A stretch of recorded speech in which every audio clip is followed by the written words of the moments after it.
Everybody's mad about something. Recently, I got attacked online by some gay bloggers, and it hurt my feelings. I have no problem with gay people, but I fucking hate bloggers. I'm not saying it because this person was gay. They was acting like a bitch online. They was like mischaracterizing my jokes, trying to make a point off of me, when it was really, it's like, yo, I'm your ally, motherfucker. I'm not trying to stop gay people. I got better shit to do. This motherfucker was saying things to try to get gay people to beat me up. Seriously, he was like, Dave Chappelle's jokes. I don't know how he actually talks. I'm just making his voice up. Dave Chappelle's jokes were an affront to the manhood of all gay men. What the fuck does that mean? I didn't say anything that would allude to gay men not being men. I know you men.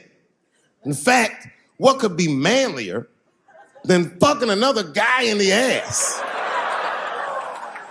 It's the most gangster shit I've ever heard of in my life. I told you I'm not cut out for that. I'm a pussy. You know what I said? That's all I said. First of all, I'll tell you right now what I said. And I will tell you that this was not a joke. It's a true story. And I just happened to tell it. All right, what happened was I went to a gallery party, all right? I don't know who in here has ever been rich before, but these are very nice parties. Wine and cheese and ball of conversation. And there was a few eccentric types, one of which was a very wealthy man that happened to be wearing a dress. I don't know what you call him, man. This is a tranny or a drag queen, perhaps. Whatever it was definitely a man. And this man was definitely on drugs. I don't know what kind of drugs he's on, but I knew he had too much. He didn't look good. It's like this. He's like, he looked sick. And all his friends were standing around him, concerned, trying to revive him. I don't know whether it looked like some kind of gay CPR. There was fanning and shit.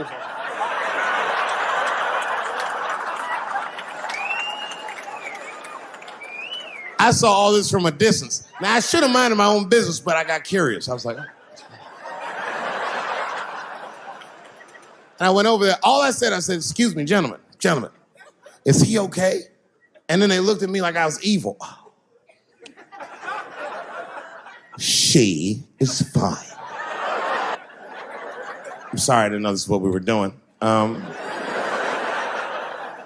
Here's my thing. I would support anybody's right to be whoever they feel like they are inside. I'm your ally in that. However, my question is, to what degree do I have to participate in your self-image? Is it fair that I have to change my whole pronoun game up for this motherfucker? That doesn't make sense. Seriously. If I put on an Argyle sweater and I'm like, hey, everybody, I feel like a white guy in this sweater and I want some goddamn respect and a bank loan. That's not gonna work. Give a fuck how I feel. Why should I give a fuck how you feel? Nigger is a pronoun. But there was no time for philosophical debate. This was an emergency situation. I said, fine. Sorry, guys. I was just worried because she looks terrible. She just fell off the bench. Appears that her dick is popping out of her dress. You mind if I call an ambulance, champ? I'd rather not be at a party where a tranny ODs. There's too many questions to answer.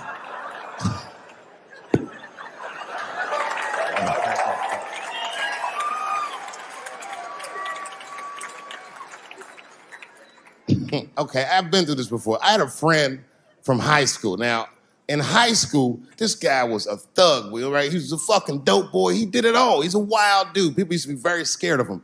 And then after high school, word on the street was he'd come out the closet. I personally didn't believe it. I bring him up because last year, he calls me out of the blue like, yo, what's up, man? I got your number from so-and-so, and I heard you're gonna be in New York doing a show. Could I get some tickets? I was like, fuck yeah, get some tickets, man. How you been? He said, well, we'll catch up at the show, man, but yo, I appreciate it. I'll see you soon. I said, all right, man, take care. And I was about to hang up, and I couldn't resist. I was just like, hey, nigga, I heard you was gay. What's going on with that?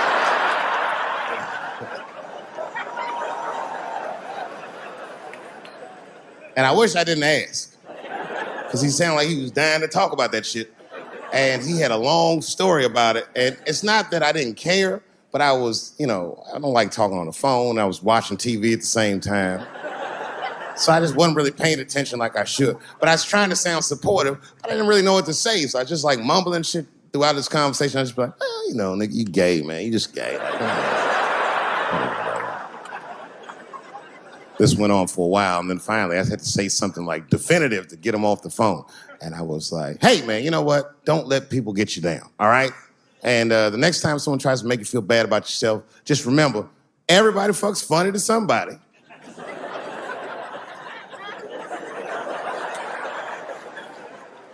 He didn't like that shit.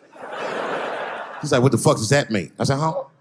He said, you saying I fuck funny, motherfucker? I said, no, that's not what I'm saying. I'm saying everybody's different. He said, you ain't say different, nigga. You say it funny. What's so fucking funny about the way I fuck? And I said, hey, man, I fuck feet. He said, what? Oh, this is not a joke, ladies and gentlemen. I get women to squeeze their feet together like this, and I fuck them right in that little space in their feet. But you can't build a community behind that shit. There's no flag for us. That shit made him laugh. And the next day, after the show, I saw him backstage. He was like, yo, what's up, man? I'm like, oh, shit, what's going on? And he had his buddy with him. He goes, Dave, I want you to meet Manuel. Manuel's my fiance. We're in New York getting married because it's legal here. I said, well, gracias. And he went to go get some drinks. And then my buddy looked at me. He was like, so, Dave, what do you think? And I started mumbling again. You gay, nigga, just gay. He said, yeah, I'm a little nervous about getting married, man. It's a big step. I said, yeah, it is. It's a big step. He said, well, you've been married for a while. You got any advice for us? No, I'm married to a woman. Sorry about that. And he corrected me. He said, no, you married the person that you love. So it's essentially the same. I said, man, the problem with that statement is that it makes the assumption that I love her. But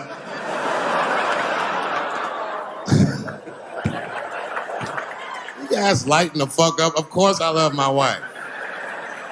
She laughs at this shit. As a matter of fact, she eats and spends this shit. You know what I told him? I told him, I said, you know what you should do, man? First of all, you shouldn't do it. I'm talking about being legally married. It's not that you're gay as much as just legal marriage is a fucking diabolical leverage game in the United States. I'm just being honest. Devoid of religious significance or the idea of love, marriage is nothing but an awful contract that you shouldn't sign. I'm just being real. Because you start out loving each other, and then like 2 years later, you're just building a case against one another for a hypothetical court date that may or may not ever happen. You throw being gay on top of that, that shit is explosive. Like I said, Ray Rice shit. Okay, right after Ray Rice went through all that shit, I was at a party and I met this kid, Michael Sams. You know Michael Sams? Very nice guy. He's the first openly gay NFL player. And Mike's a very nice guy, very brave guy. But when I met him, I couldn't help but thinking, his wife up in the elevator. Is that domestic violence or is that just two niggas working shit out in the elevator? You know what I mean?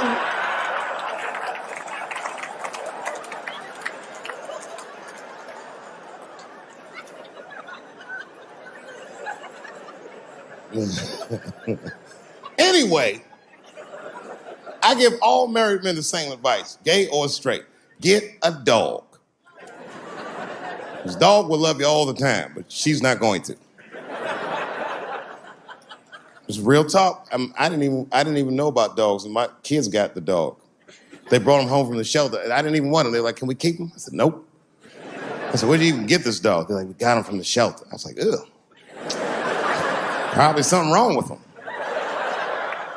Can't keep him. And then my kids started crying and screaming like the dog had gambling debts. Please, Dad, if you don't let us keep him, they're gonna kill him. I was like, oh. All right, you can keep him. And this dog was a menace. I hated his guts. Then one night I'd smoked a bunch of weed and I was eating a sandwich. And Baba came over. Baba's a dog. He came over and was staring at me. This will make you very uncomfortable if you're just looking at you.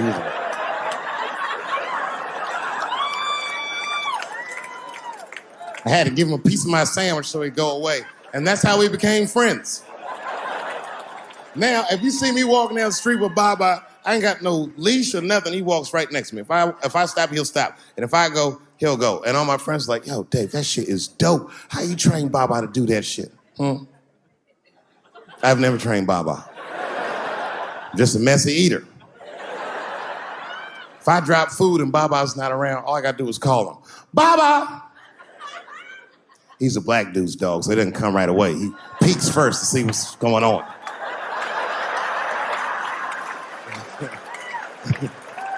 I gotta tap my foot so he can see the food. Over here, little buddy. And he's like, thanks, Dave. And he'll come get it and run off. But he knows all my habits. Like, if he smells weed in the house, he'll be like, this motherfucker's about to eat. And he'll just come running.